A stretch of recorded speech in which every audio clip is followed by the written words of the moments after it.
ಅನಂತಕುಮಾರ್ ಹೆಗಡೆ ಪ್ರಖರ ಹಿಂದುತ್ವವಾದಿ, ಬೆಂಕಿ ಚೆಂಡು, ನೇರ ಮಾತುಗಳ ಮೂಲಕ ತಮ್ಮ ಛಾಪನ್ನು ಮೂಡಿಸಿದವರು. ಕರ್ನಾಟಕ ರಾಜ್ಯದ ರಾಜಕೀಯ ಇತಿಹಾಸವನ್ನು ತೆಗೆದು ನೋಡಿದರೆ ಹಿಂದುತ್ವದ ಅಲೆ ಎಬ್ಬಿಸಿದವರಲ್ಲಿ ಹೆಗ್ಗುರುತು ಅನಂತಕುಮಾರ್ ಹೆಗಡೆಯದ್ದು. ಇಂತಹ ನಾಯಕ ಮತ್ತೆ ರಾಜ್ಯ ರಾಜಕೀಯಕ್ಕೆ ಎಂಟ್ರಿ ಕೊಡಲಿದ್ದಾರೆ ಎಂಬ ಮಾತುಗಳು ಜೋರಾಗಿವೆ. ರಾಜಕೀಯ ವಲಯದಲ್ಲಿ ಈ ಸುದ್ದಿ ದೊಡ್ಡ ಚರ್ಚೆಗೆ ಕಾರಣವಾಗಿದೆ. ಕಳೆದ ಕೆಲವು ಸಮಯದಿಂದ ಮೌನವಾಗಿದ್ದ ಹೆಗಡೆ ನಡೆ ಇದೀಗ ಕುತೂಹಲವನ್ನು ಕೆರಳಿಸಿದೆ. ರಾಜ್ಯ ರಾಜಕೀಯದಲ್ಲಿ ಮತ್ತೆ ತಮ್ಮ ಛಾಪನ್ನು ಸ್ಥಾಪಿಸುವಂತಹ ಸಿದ್ಧತೆಯಲ್ಲಿದ್ದಾರೆ ಎಂಬ ಸುಳಿವು ಸಿಗುತ್ತಿದೆ. ಹಿಂದುತ್ವ ಅಜೆಂಡಾ ಮತ್ತು ತೀಕ್ಷ್ಣ ಭಾಷಣಗಳ ಮೂಲಕ ಗುರುತಿಸಿಕೊಂಡಂತಹ ನಾಯಕನ ಮರುಪ್ರವೇಶ ರಾಜ್ಯ ಬಿಜೆಪಿ ಪಾಳೆಯದಲ್ಲಿ ಹೊಸ ಸಮೀಕರಣಗಳನ್ನು ಹುಟ್ಟುಹಾಕಬಹುದು ಎಂಬ ಅಲೆ ಜೋರಾಗಿದೆ. ಬೆಂಬಲಿಗರಲ್ಲಿ ಹೊಸ ಉತ್ಸಾಹ ಮೂಡಿದ್ದು ವಿರೋಧಿಗಳಲ್ಲಿ ಚಿಂತೆಯ ನೆರಳು ಕಂಡುಬರುತ್ತಿದೆ. ಅಷ್ಟಕ್ಕೂ ಏನಿದು ಸುದ್ದಿ? ಅನಂತಕುಮಾರ್ ಹೆಗಡೆ ಎರಡನೇ ಇನ್ನಿಂಗ್ಸ್ ಆರಂಭಿಸ್ತಾರಾ ಎಂಬುದನ್ನು ಡೀಟೇಲ್ ಆಗಿ ನೋಡ್ತಾ ಹೋಗೋಣ. ಅನಂತಕುಮಾರ್ ಹೆಗಡೆ ಉತ್ತರ ಕರ್ನಾಟಕದಿಂದ 6 ಬಾರಿ ಸಂಸದರಾಗಿ ಆಯ್ಕೆಯಾಗಿದ್ದರು. ಈ ಬಾರಿಯೂ ಅವರೇ ಸಂಸದರಾಗಿ ಇರಬೇಕಿತ್ತು. ಆದರೆ ಕಡೆ ಕ್ಷಣದಲ್ಲಿ ಅನಂತಕುಮಾರ್ ಹೆಗಡೆಗೆ ಟಿಕೆಟ್ ತಪ್ಪುತ್ತೆ. ಅವರ ಬದಲಿಗೆ ವಿಶ್ವೇಶ್ವರ ಹೆಗಡೆ ಕಾಗೇರಿ ಅವರಿಗೆ ಟಿಕೆಟ್ ಒಲಿಯುತ್ತೆ.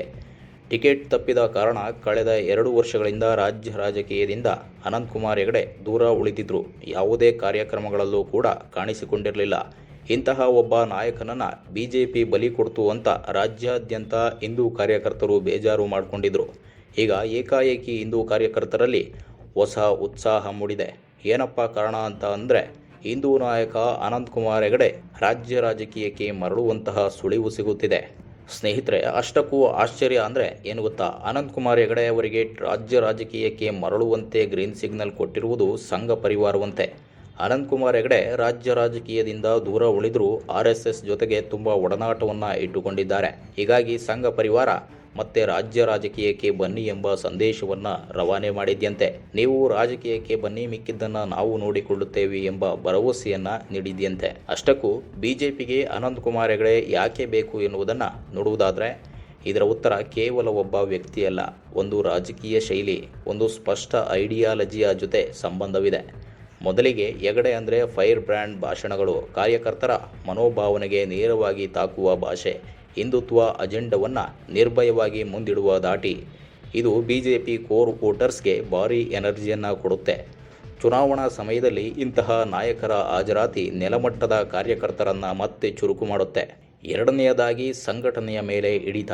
ಉತ್ತರ ಕರ್ನಾಟಕ ಭಾಗದಲ್ಲಿ ಹೆಗಡೆ ಪ್ರಭಾವ ಇಂದಿಗೂ ಸಹ ಕಡಿಮೆ ಆಗಿಲ್ಲ ಎನ್ನುವುದು ರಾಜಕೀಯ ವಲಯದ ಅಂದಾಜು. ಆ ಭಾಗದಲ್ಲಿ ಮತದಾರರನ್ನು ಒಗ್ಗೂಡಿಸುವಂತಹ ಸಾಮರ್ಥ್ಯ ಇರುವ ನಾಯಕನನ್ನು ಕಡೆಗಣಿಸುವುದು ಯಾವ ಪಕ್ಷಕ್ಕೂ ಸುಲಭ ಅಲ್ಲ. ಮೂರನೆಯದಾಗಿ ಬಿಜೆಪಿಯ ಒಳರಾಜಕೀಯ. ರಾಜ್ಯದಲ್ಲಿ ಹೊಸ ಮುಖಗಳು ಬರುತ್ತಿರುವ ಸಂದರ್ಭದಲ್ಲಿ ಕೋರ್ ಐಡಿಯಾಲಜಿಯನ್ನು ಗಟ್ಟಿಯಾಗಿ ಪ್ರತಿನಿಧಿಸುವ ನಾಯಕರು ಪಕ್ಷದ ಒಳಗಿನ ಸಮತೋಲನಕ್ಕೆ ಸಹಾಯಕರಾಗಿರುತ್ತಾರೆ. ಹೆಗಡೆ ಇದ್ದರೆ ಹಾರ್ಡ್ಲೈನ್ ವೋಟರ್ಸ್ಗೆ ಸ್ಪಷ್ಟವಾದಂತಹ ಸಂದೇಶ ಹೋಗುತ್ತೆ. ಹೀಗಾಗಿ ಅನಂತಕುಮಾರ್ ಹೆಗಡೆ ಕೇವಲ ಒಬ್ಬ ಮಾಜಿ ಸಂಸದ ಮಾತ್ರವಲ್ಲ, ಅವರು ಒಂದು ಸಂದೇಶ, ಒಂದು ರಾಜಕೀಯ ಧ್ರುವೀಕರಣದ ಚಿಹ್ನೆ. ಮುಂದಿನ ಚುನಾವಣಾ ಸಮೀಕರಣಗಳಲ್ಲಿ ಬಿಜೆಪಿ ತನ್ನ ಕೋರ್ ಬೆಂಬಲಿಗರನ್ನು ಗಟ್ಟಿಗೊಳಿಸಲು ಹೊರಟರೆ ಹೆಗಡೆ ಅವರಂತಹ ನಾಯಕರು ಮತ್ತೆ ಮುಂಚೂಣಿಗೆ ಬರೋದು ಅಚ್ಚರಿಯಿಲ್ಲ. ಅನಂತಕುಮಾರ್ ಹೆಗಡೆ ಹಿಂದೂ ಕಾರ್ಯಕರ್ತರಿಗೆ ಅಷ್ಟೊಂದು ಅಚ್ಚುಮೆಚ್ಚು ಏಕೆ ಎಂಬುದನ್ನು ನೋಡುವುದಾದರೆ, ಹೆಗಡೆ ಅವರನ್ನು ಪ್ರೀತಿಸಲು ಕಾರಣ ಕೇವಲ ಅವರ ಹುದ್ದೆ ಅಲ್ಲ, ಅವರ ದಾಟಿ. ಅವರು ಮಾತನಾಡಿದರೆ ಮಾತು ಸುತ್ತುವುದಿಲ್ಲ, ನೇರವಾಗಿ ತೀಕ್ಷ್ಣವಾಗಿ ಐಡಿಯಾಲಜಿಗ ಪರವಾಗಿ ಕಾರ್ಯಕರ್ತರನ್ನು ಮುಟ್ಟುತ್ತದೆ. ಹಿಂದುತ್ವದ ವಿಚಾರ ಬಂದಾಗ ಅವರು ತೆಗೆದುಕೊಂಡಂತಹ ನಿಲುವು ಹಲವಾರು ಕಾರ್ಯಕರ್ತರಿಗೆ ಇದೇ ನಮ್ಮ ಸ್ವರ ಅನ್ನಿಸುವಂತೆ ಮಾಡಿದೆ. ರಾಜ್ಯದಲ್ಲಿ ಹಿಂದೂ ಕಾರ್ಯಕರ್ತರಿಗೆ ಅನ್ಯಾಯವಾದರೆ ಗಟ್ಟಿ ಧ್ವನಿ ಎತ್ತುವುದರಲ್ಲಿ ಅನಂತಕುಮಾರ್ ಹೆಗಡೆ ಪ್ರಮುಖರು. ಹೀಗಾಗಿ ಉತ್ತರ ಕನ್ನಡ, ದಕ್ಷಿಣ ಕನ್ನಡ, ಚಿಕ್ಕಮಗಳೂರು, ಉಡುಪಿ ಭಾಗದಲ್ಲಿ ಅನಂತಕುಮಾರ್ ಹೆಗಡೆ ಅವರಿಗೆ 6 ಕ್ರೋರ್ ಫ್ಯಾನ್ಸ್ ಇದ್ದಾರೆ. ಹಾಗಂತ ಅವರ ಮೇಲೆ ಆಪಾದನೆ ಇಲ್ವಾ? ಖಂಡಿತವಾಗಿದೆ. 6 ಬಾರಿ ಸಂಸದ ಆಗಿದ್ದರೂ ಕೆಲಸ ಮಾಡಿಲ್ಲ ಅನ್ನೋ ಆರೋಪವಿದೆ. ನೇರವಾಗಿ ಮಾತನಾಡುವಂತಹ ಮಾತುಗಳು ರಾಜ್ಯ ಬಿಜೆಪಿಗೆ ಡ್ಯಾಮೇಜ್ ಮಾಡಿರುವಂತಹ ಉದಾಹರಣೆಗಳು ಇದ್ದಾವೆ.